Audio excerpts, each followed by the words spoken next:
Okay, awesome. Here we go. Hello everyone. How are you guys doing? How is Jerry and Jan? Yeah, very well. Jerry?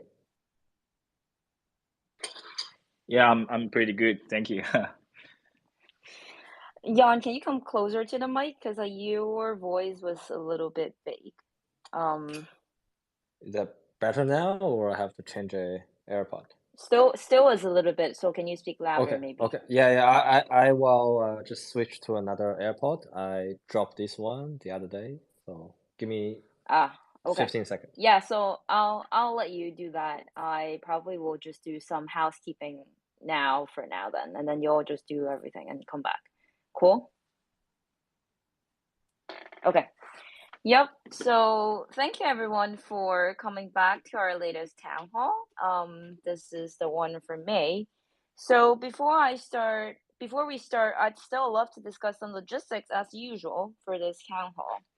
So first of all, we are giving away 2 OG shoe boxes for this space. One OG shoe box will be given to a random person whose questions have been picked from the feedback form of what we circulated. For what it's worth, though, for today, we actually tried to have like a fire question session for Jan and Jerry. So it's not just one, question being picked. We'll have multiple. So definitely stay tuned. The other OG shoebox winner must have liked, retweeted, followed STEPN and more Twitter account, and listened to the town hall live. We'll use Twitter picker on this pinned tweet for the giveaway. Cool. That's it for the housekeeping, and I'll get started with a summary of the highlights from last month. First of all, we had our first AMA on More Discord and started the launch of the Fairmint collections. So many of you might have noticed that we now have Fairmints every 12 hours instead of 24 hours, one at UTC 0 o'clock and the other one at UTC 12 o'clock. This change really is to make sure that people around the world at different time zones can get to participate in the Fairmint. So quite a few of you guys in the past could never get up at 3 a.m. in the morning, and that just doesn't work for everyone. And then for some of them, they just get minted out within a few minutes, if not seconds. So we did this adjustment. That is also in line with the influx of submission into the backend for GMT. So thank you all so much for participation. Second, we also announced FSL's commitment to co-lead the strategic seed round for Hype Saints. Congratulations, Hype Saints team, and we look forward to work with them more. And last month, we had multiple cool activations during NFT NYC. That actually felt like ages ago, but it was literally just last month. So we did a bunch of things. I think we will cover that in the previous town hall, but I'll just summarize again here. So those activations included the Lost Worlds Treasury Hunt, the D-Gods sneakers, and we'd like to thank all the partners that we had, and we are planning for more interesting things in the futures. So definitely stay tuned.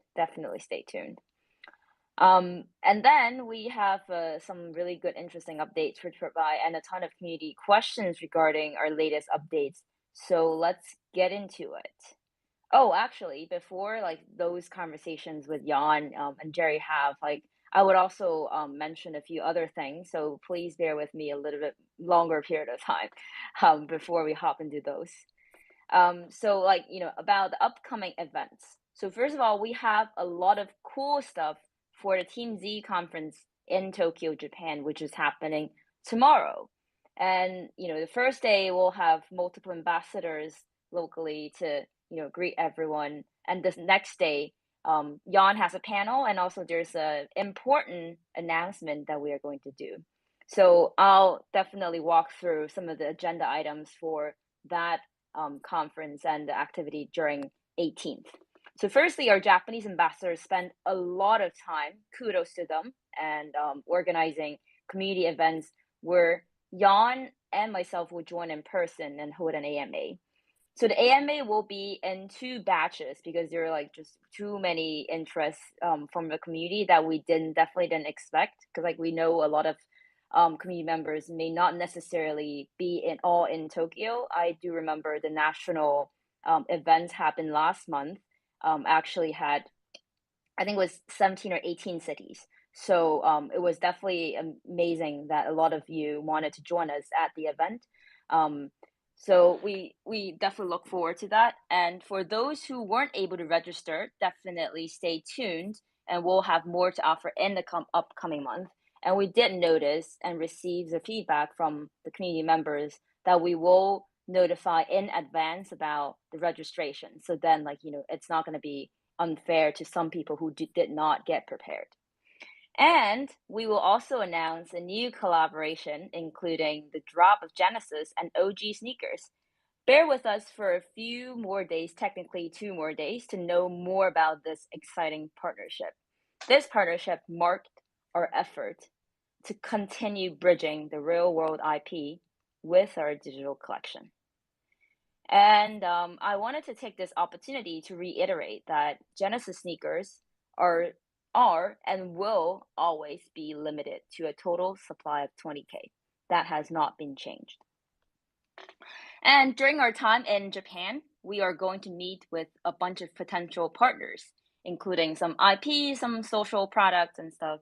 So if there are potential collaborations that you'd like to see or interesting intros that you'd like to make for us to explore the partnership with, please do not hesitate to let us know. My Twitter account and the STEPN official Twitter account, both DM are open. So feel free to shoot us a message for those intros. The more, the merrier, definitely.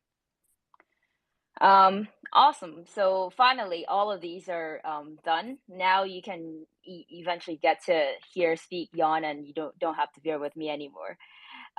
So yeah, we want to spend some time today to address a lot of the community's questions because we did have some updates and change within the app. Before jumping into the community questions about the badges and achievements, the transfer fees from spending to wallet have recently increased.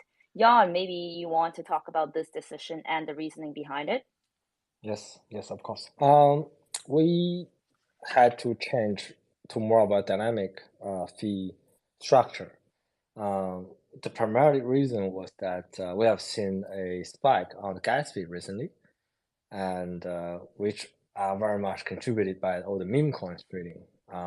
So we have been subsidizing on the gas fee, but we seem that this turned out to be sort of a persistent issue, so we have to up the gas fee. But we are constantly monitoring the gas fee so that if this meme coin thing has been trending down, we will also make appropriate adjustment on the gas fee.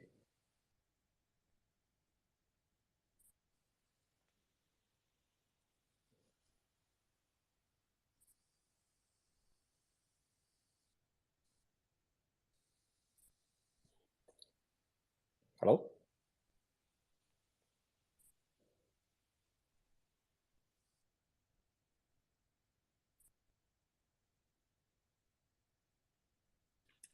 Is that me or Mabel dropped? Okay. I've been speaking for the whole time without unmuting myself. I was just saying that I felt like a lot of our users are not the same group of users that trade the meme coins. So I think, many of them may be a bit confused about, why, gas fees are changing and then this and that. But I think, one really big important point that we're building here, here today, is actually trying to bridge a lot of those gaps and also make, the whole process smoother. Obviously, right now, all the infrastructure and stuff aren't, the easiest and the smoothest. But I think the more we continue to build, there's going to be more interesting things, to happen. And I think, when, a lot of the, say, smart contract wallets to come, some of the parts about like, paying gas for some of the new users for the first 10 transactions, for example, it's like those can be done by those. So I think I'm definitely excited about that features. So some users also ask the questions behind the reason behind the increase in transaction price when the sneaker quality increases. So could you explain on that part? Sure. So the gas fee associated with sneaker quality has more of a long history behind. So I think that was the first thing we did when we noticed that there are users where they will have more of an energy farm, more like exploitation. So where they have, let's say, 10 or 20 accounts with 9 common sneakers, and then they will just transfer a rare one or epic one around, just farm tokens. And the increasing on the fee was sort of a thing that we address this type of exploitation, plus the introduction of the cooldown system. So it's unfortunate, but we have been noticing that this type of exploitation has to be addressed, and having a cooldown plus additional fee will be acting as a deterrent for the issue. Okay, that makes sense to me, and it's interesting. I actually never get to chat with you about like the reason behind, so it's definitely a good learning for myself as well. So in the announcement, it has been said that those fees within the app will change. Will they be periodic changes or changed when the team decide to modify them? Yes. So it is. So we're basically monitoring the gas fee on a daily basis, and we do not implement changes unless we see the issue being persistent. And in this case, it's actually persistent. And so we've been paying for a higher gas fee for a while, and we say, okay, this is not gonna sort of trending down, so then we have to sort of up to the gas fee. But I think I also want to reiterate that we will, in no circumstances, or we will have absolutely zero intention to implement any type of deterrent for user to changing their tokens either into ETH or Solana or stablecoins, because we do believe the concept of the open market. So that is something that we absolutely will hold and will honor in our case. But in this particular case where we have certainly a disruption from the meme coins trading from DEX, so causing us a bit of trouble on the gas fee part. I actually have two choices for you. You and Jerry can decide. We have a huge list of badge and achievement questions. But we can also start with, other things that happening in FSL, which is like slightly shorter. Like which one do you wanna? Let's get the other things done first, and then Okay. we can have a longer time allocated for the badge and achievement questions. Okay, sounds good. Yeah, no, I figured that's probably the case. But I still wanted to just have, this conversation. But yeah, so okay, now let's switch gears a little bit, and talk about other things happening in Find Satoshi Lab. So Jan, I think you also just heard what I said about, the influx of the GNT submissions and stuff. What's your thought on the use cases for GNT? I mean, now like a lot of people are issuing collections and stuff, on top of us, and then every 12 hours people can mint something. Yes. I still feel that GNT full potential hasn't been fully explored, particularly for the possibilities of having an NFT gated event.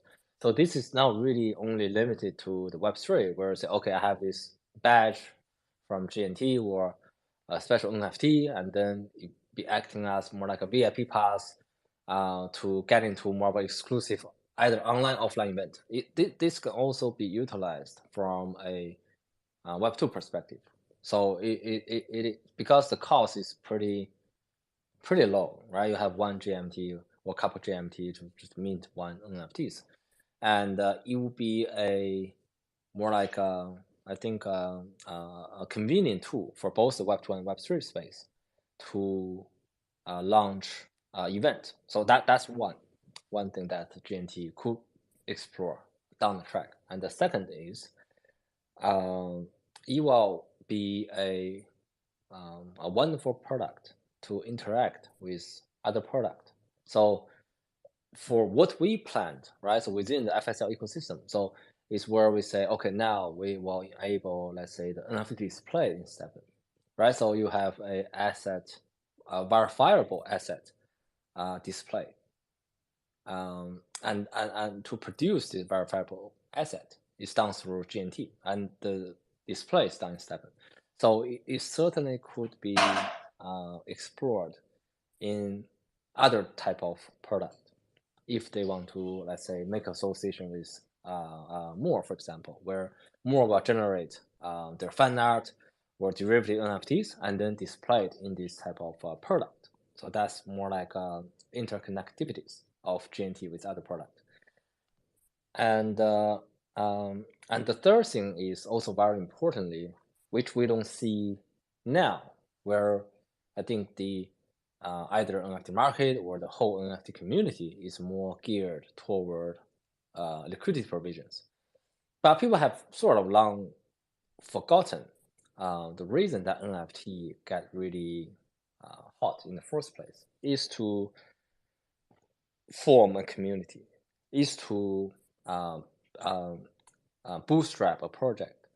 So, and that is sort of the wonderful thing about NFTs, where people with a common interest or people with a common sort of artistic appreciation on certain NFTs are talking within a enclosed ecosystem or a community.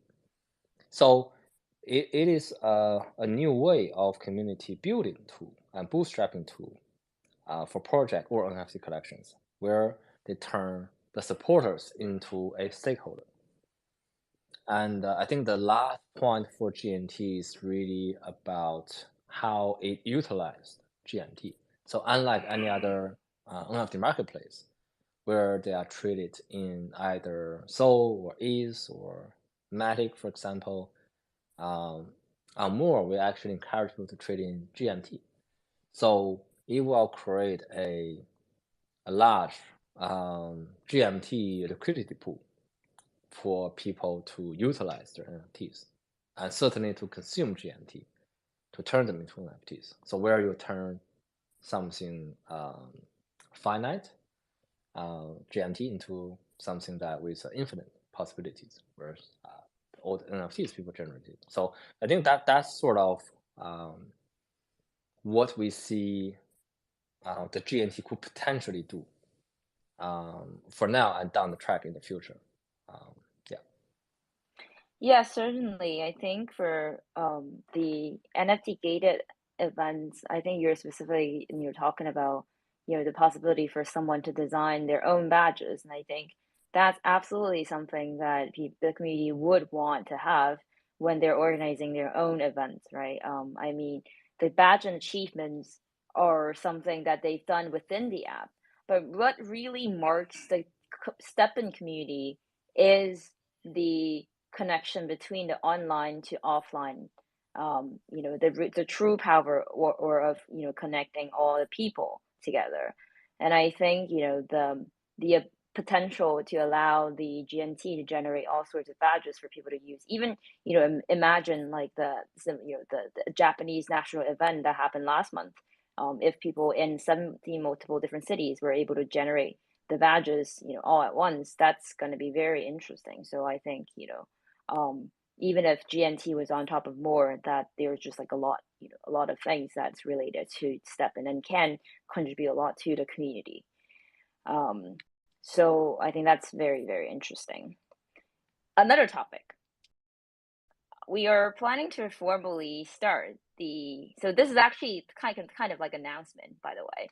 So we are, planning to formally start the efforts on strategic investments. I think many of you may have noticed that we did a few in the past few months, but we thought, this can actually become a growth engine for us to stay connected with the whole Web3 ecosystem, as well as seeing more inspirational ideas and sourcing the best talents and, potentially working together with them. Not necessarily hiring them, but technically really find the best talents to work together on the next generation mass adoption Web3 product. And I think that's absolutely pivotal for us in terms of growth, in addition to, all the partnerships that we are doing, all the products that we're shipping, and so on and so forth. So I would very much love to hear, Jerry and Jan, your thoughts and rationale behind this decision. Jerry, do you like to talk a little bit? Yeah. First of all, I want to share the reason why we start this fund. Firstly, I think we know Web3 products, and we know how to make a good product, and we want to share more experience and the knowledge we earned during we made the STEPN app. So that's one. And the second thing is, I think we know entrepreneurs in this industry, and we know how to communicate with them, and we know how to help them grow. And the last and the most important thing is, I think we have the best fund manager in this space. Mabel, you are the key person. So since you are here, then we feel very confident to start this fund. Yeah, any thoughts? So what we're trying to do at the current stage is to pool a number of talented project teams or people within the FSL ecosystem, where they utilize GMT and they can do cross marketing, for example. So it will be I think working our advantage, more like a mutual advantage for both us and also the project we invested, to not only survive but thrive in the current market condition. So I think what we're trying to do is more like a win-win situation. So because we understand that now, people say, oh, it's bear market, this and that. But if we are more forward-looking in a booming market, the money is the least thing you worry about. It's really the community, is really how much traction you can build with all the clutters, noise happened in this space. And certainly that we believe we will act stronger, right, as an ecosystem to push things around. Awesome. Yeah. Can I add please a bit more? Yeah. Thank you. And because since we launched more our NFT marketplace, and we've seen lots of good projects approached and list on more, and some of them are really good, and more and more startups are coming and listing their collections and trying to do the great products. And that's another main reason that we start this fund. With this fund plus more NFT marketplace, I think we can helping more people, more startups to make their app their success. So yeah, that's my thought. Thank you. Yeah, no, I think there's so I think a lot of people like to use the term network effect, but I think what really network effect means is that when there are more people in an ecosystem or a network together, they can have better, enjoy better benefit across them. I think the reason why we're doing this is exactly that. We want to have everyone better off within the ecosystem. So I think it's quite pivotal at this time. And obviously, I think, there's one thing that we did not mention, all of us didn't mention, not that we like to time the market, but right now it's actually, the time when a lot of people do not have enough confidence in the space, or at least like people who are like still trying to learn. So we think it's definitely the right timing to, be able to get some access to the fairly valuated assets and projects, and also being able to invite the best people into the space. Because I think like people built during a bear market, or I mean, we don't really like to talk about bear market, bull market, whatever, but it's all comparatively speaking. But yes, I do think right now it's the best timing for sure. So like that's another point that I wanted to add on top. Jan, you have any other thing you'd like to mention on, I guess like other things happening within the firm? Yes, I think going back to the more on the investment arms, I think we actually have a plan actually to launch a investment to the FS fund. So the execution will happen next month, but I think we can sort of mention this during this town hall. And other things that we're working on is to backtrack all the data on the achievement system, which we actually will address that later down the track. All right. So I think we are done with the laundry list of, I guess, like other things happening in the FSL, and we can start to, I guess, like shoot some bullets on the questions of badges. Sure.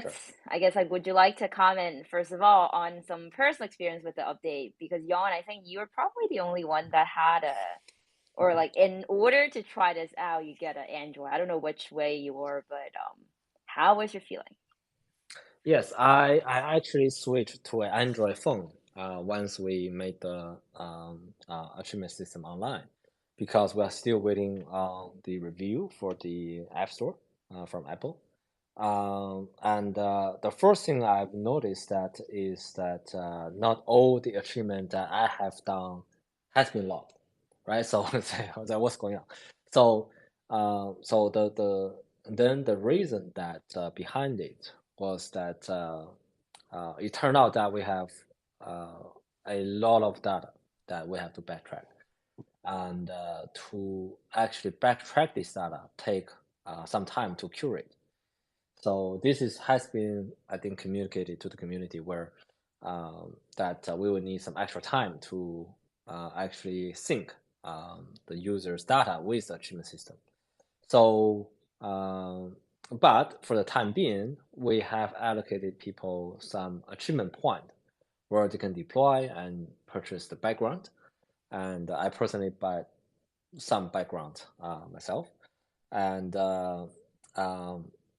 we will roll out incrementally on the achievement badge backtrack while we are waiting on the iOS upgrade. So I think the people that using Apple iPhone actually are not missing much because when we're doing the backtrack, we're actually backtracking all the users.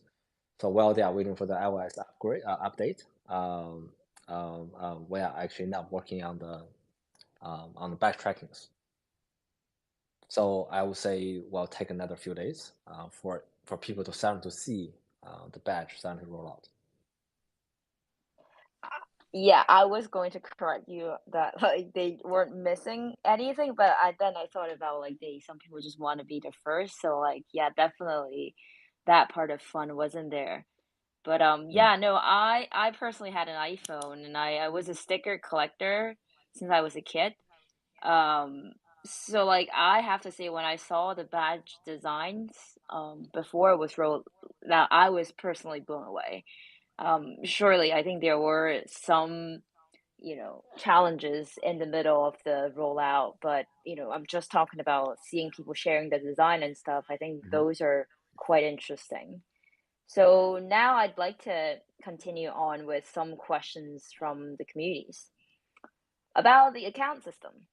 how to level up the account level and what is the account level determine? Sure. So account level is decided by how much energy you have burned. So basically now we have 3 realms, so people can decide to burn not only on one but multiple realms, and basically fast track their account levels. So that is roughly how you get your account level up.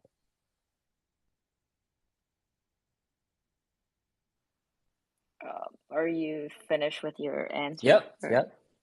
Oh, okay. I had a second question though. Did you hear that?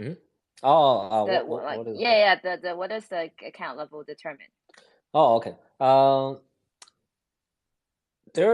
Because when we're looking at so I want to have people to understand that we're looking at achievement system as a whole. So the account system, the account level is just one thing we're looking at when we say, all right, what we gonna, let's say, reward or do some incentive programs to the users. So there's no definitive answer of what give and doesn't give from a achievement perspective. So we want to be more of a holistic. We're looking at, I say, account level. We're looking at certainly the meta achievement. We haven't rolled it out yet. We want to monitor that the achievement system is working as intended before we roll out the next the meta achievement. So we want looking at a few things when we decide, say, the airdrops or the perks or other things, let's say offerings we provide to the users. So yeah, to answer the question is that the account level system is just one aspect for us to look at when we I talk about like achieve to earn like several times in the past session, and yeah, so this is sort of the scope. Okay. Well, I mean, what you said about the meta achievement, was that the word you used? Yep. Yeah, it definitely hooked me because I also don't know what it is. I would love to find out. Yeah. Okay. Because we haven't You don't rolled it have out. to tell me. Yeah. You don't have to tell me now. I'm just saying that Sure. I'm hooked. And then on badges, what's the ratio? This is more of a just like a housekeeping thing. But what's the ratio GMT burn achievement points earned? Yeah, I mean, people are gonna find out eventually. So it's about 20 GMT spent, you get 1 achievement point. So roughly that's the ratio, and that for people that participate, for example, the marketing event, that also counts toward the GMT spend. So if we sell a badge, will we have to rebuy it later, or can we get it endlessly every time that we satisfy the requirements?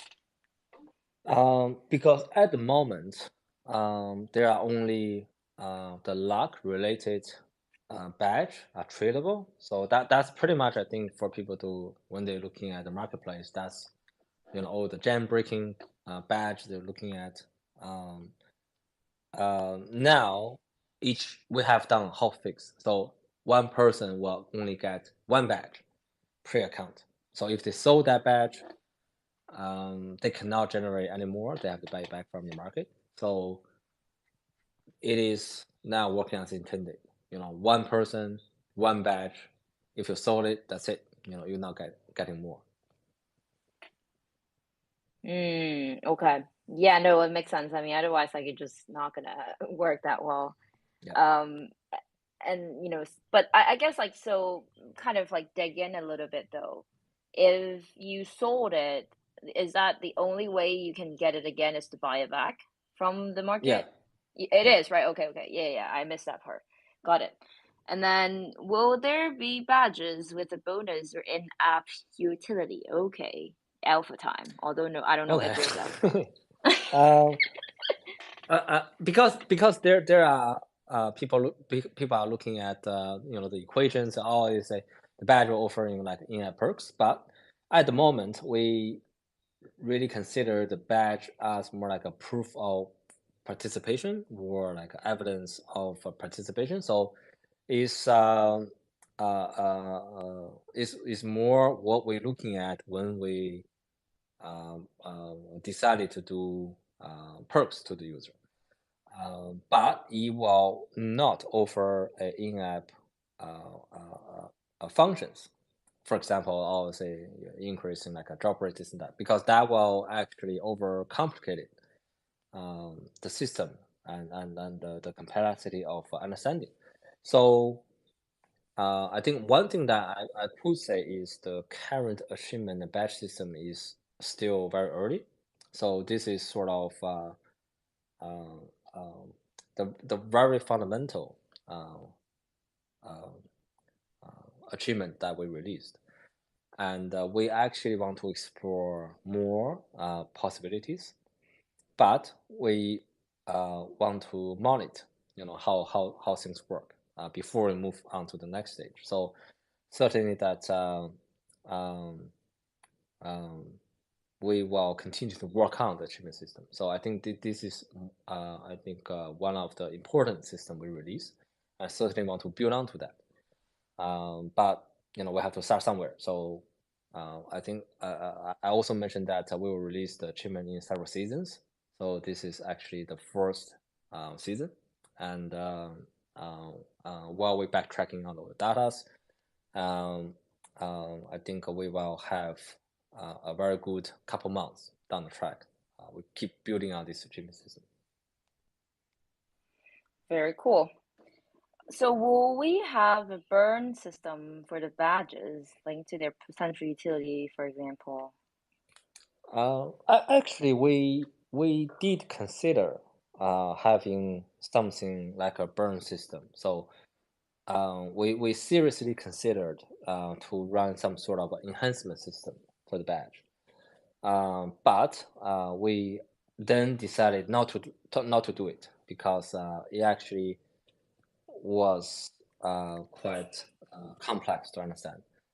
And also trading on the badge will also create some bit of issues. So we rather to have a simple system designed for badge. It's basically that you have done certain things in the app. It's basically logged and proof with a NFT, and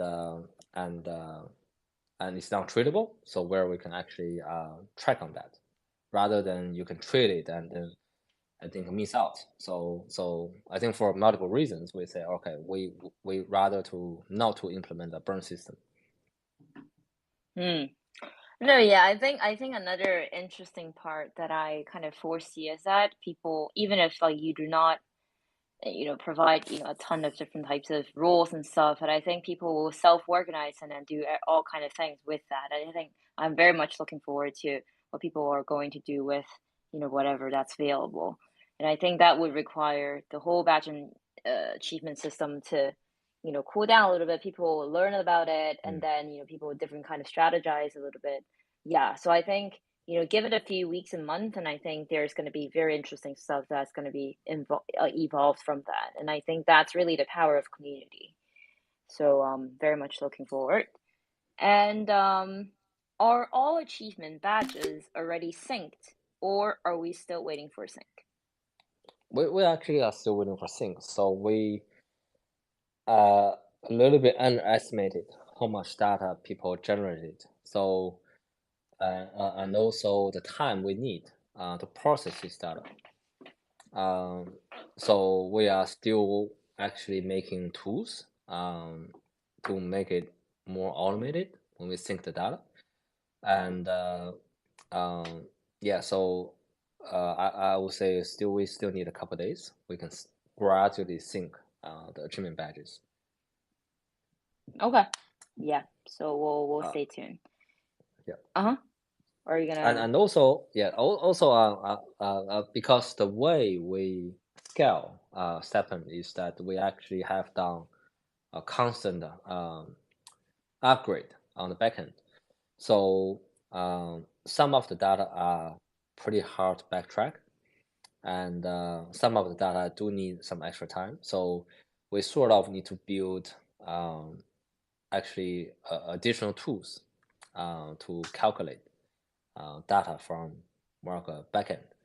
So there will be some extra time. I think we're also going to cover that bit down the track, that for the data that we did not start to track from the day one, we also have to figure out some way to provide a fair estimate for the users.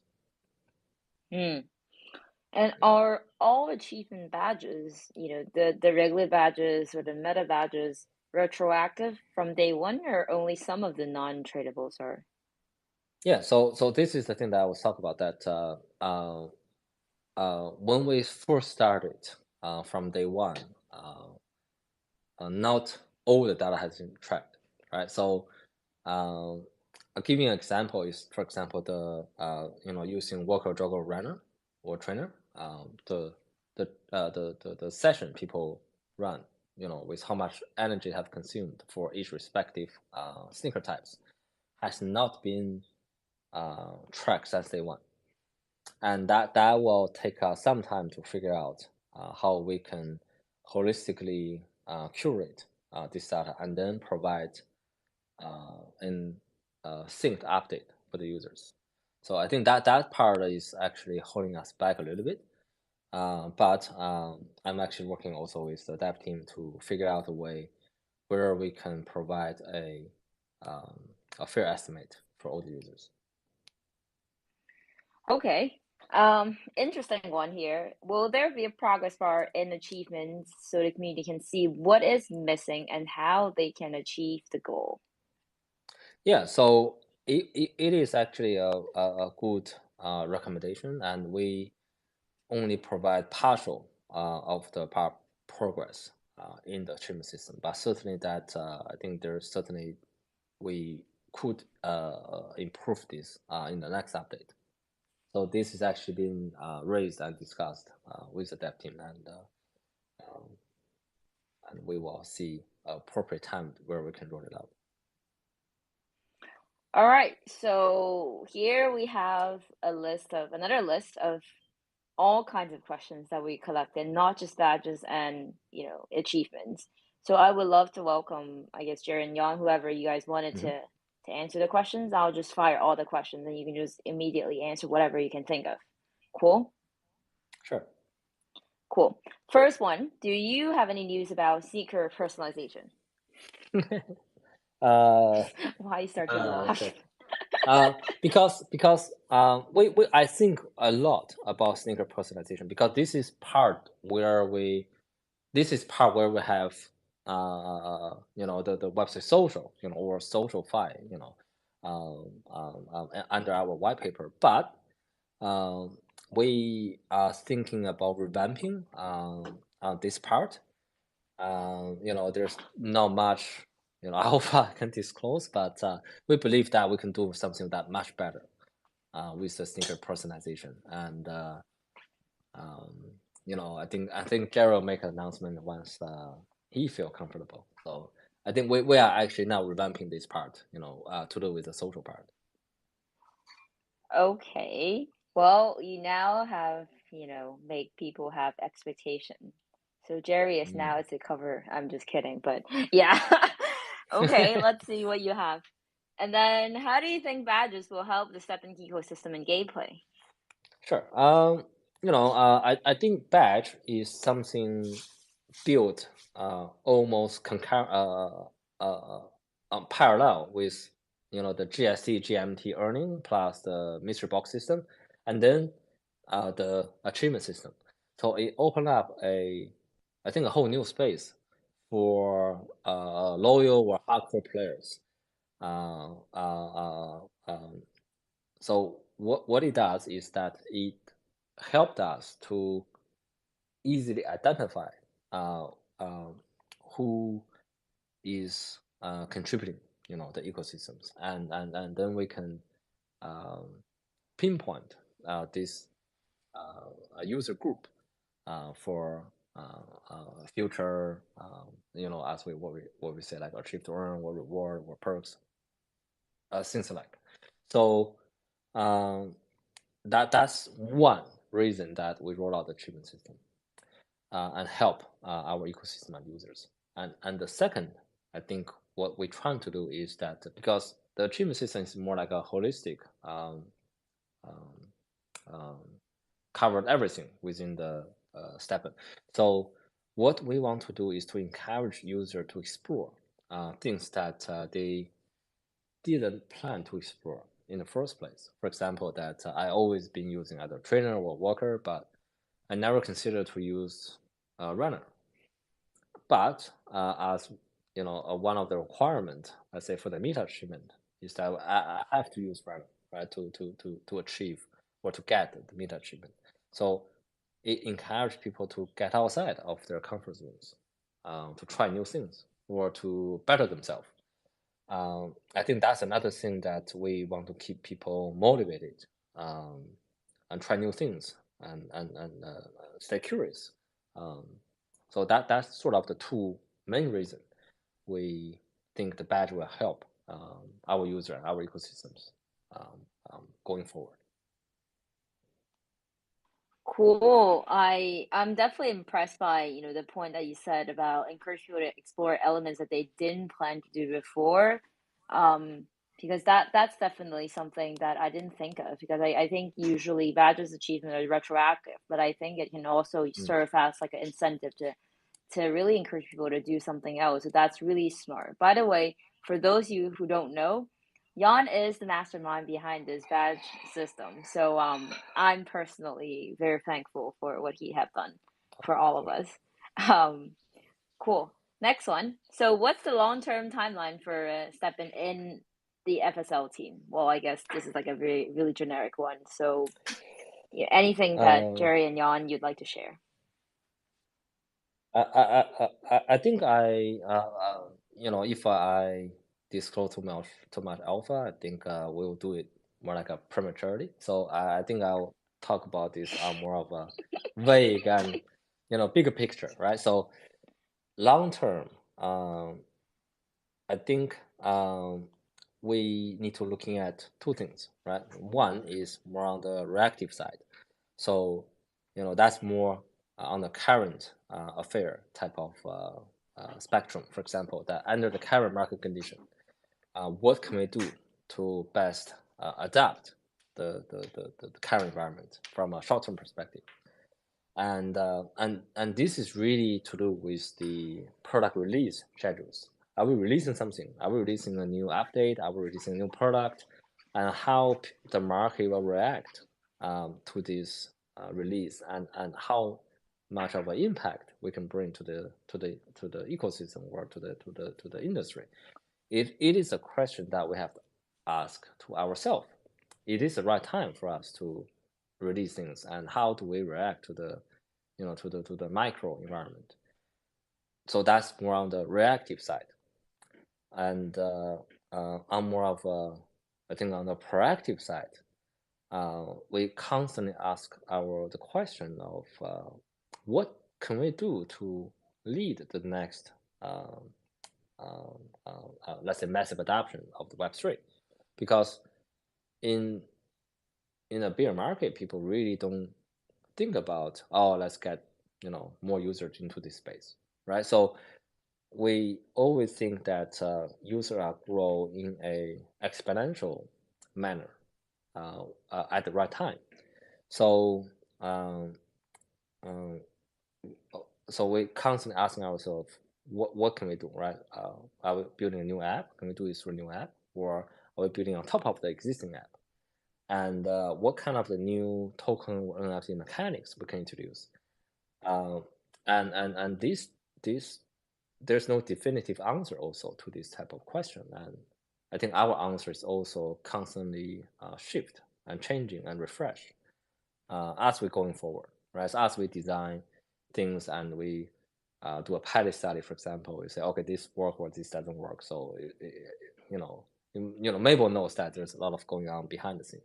So I think in short, we have a very rough idea of what we can do in long terms, and that is to continue to build new and interesting product, and bring people to the Web3, right? So we trialed on the GNT, and we are now working on various self-improvement things for more. I think that's another sort of area of growth that we can certainly improve and help. I think the whole NFT market to bring more users. The more like either Web2, Web3 use cases, and but how we do it and when we do it, it all depends on if we can refine to a great idea, and then we time it for the external environment to get better, and then we certainly will achieve more of an exponential growth. So we don't really worry about going forward or the future growth, because people mindset will shift really quickly when the external environment get better, right? So we are all trapped at the moment in more of a like a bear market mindset, but certainly when things change, people have different mindset. Cool. I mean, I didn't realize that you give such a long answer, but the next one, I really wanted Jerry to answer. So Jerry, pay attention to the question. Okay. What is the coolest feature that could be in the app but never got implemented or have not gotten implemented, and why? Very trick one, but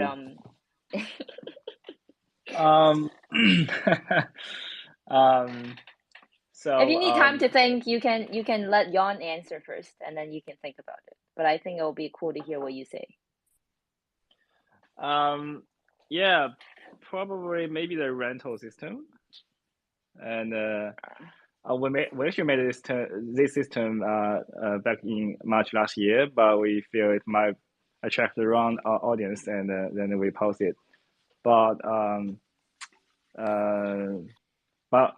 another answer is, I want to say, always be the next feature you are never expected.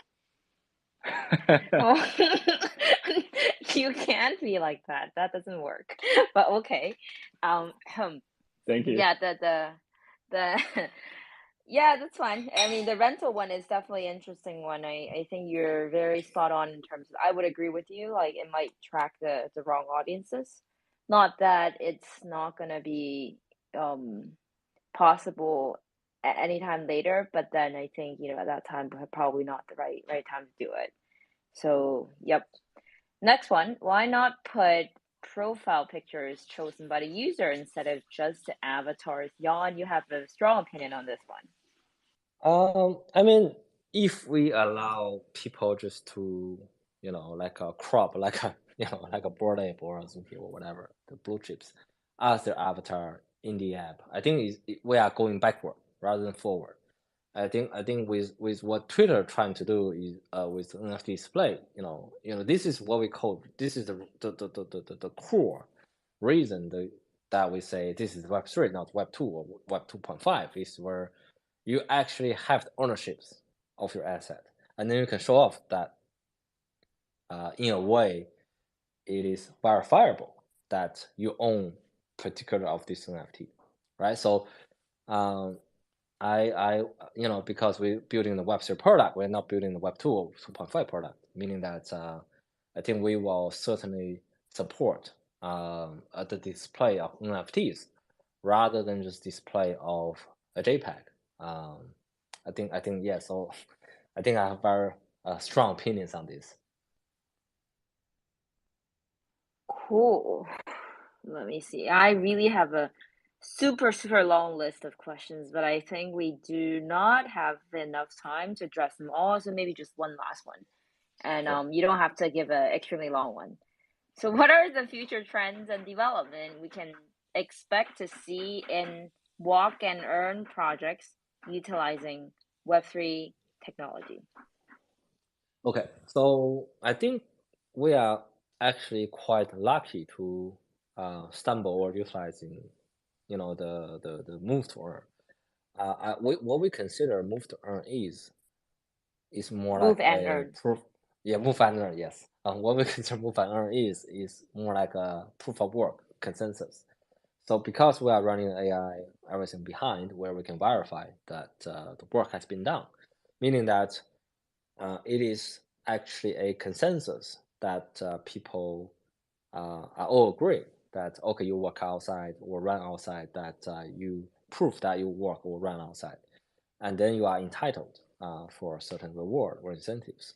So we certainly can expand, this consensus mechanism, to build a range of different product, right? So new NFT, new token model, new NFT model, for example.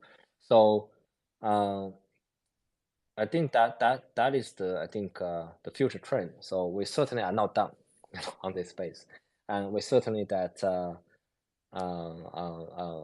make sure that the consensus is robust and cannot be exploited. But I think we have spent the whole past 12 months, right, to upgrade on our snack system, anti-cheating system, and we have actually done one Schadenfreude tool, for all the people that are spending over 7,000 energy point. So I think we are now pretty confident that we can utilize, the move and earn concept, and we certainly can utilize it for additional ideas and product, going forward. So yeah, certainly that people do keep an eye on the I think the STEPN franchise, and we will make I think announcement once we feel the time is right. Okay, some hint was dropped. But all right, let's just wrap this phase. This one is way longer than I expected. I didn't realize that when we picked the questions, we wanted to show our good faith to answer a lot of the community questions, but apparently a lot of the ones that were picked were not able to addressed. But as we previously announced, one of the picked questions from today will win a OG shoebox, and the winner is, the email starts with KAZ. It ends with 4982@gmail.com. So for their questions on the future of FSL, you will receive your OG shoebox in your inventory in the shoebox tab. It might take a few weeks to arrive, but it will get there. Congratulations, and thank you for taking the time to ask your question. And thank you all for joining today. It was another nice town hall to have. Thank you all, and looking forward to the next one. Okay, thank you.